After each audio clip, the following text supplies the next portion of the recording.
Pag mata ko yan namin nakita nga sunrise. Amazing. Look at the sunrise. It's so nice. Ang dagat is very quiet siya.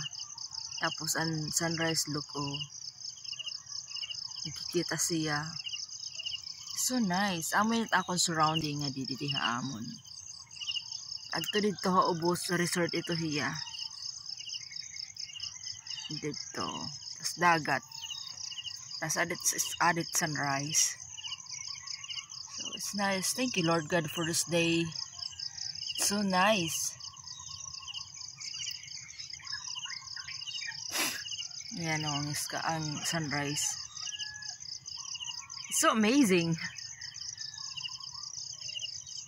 May pagka-orange siya na may pagka-red. Ang reflection niya. So have a wonderful day guys.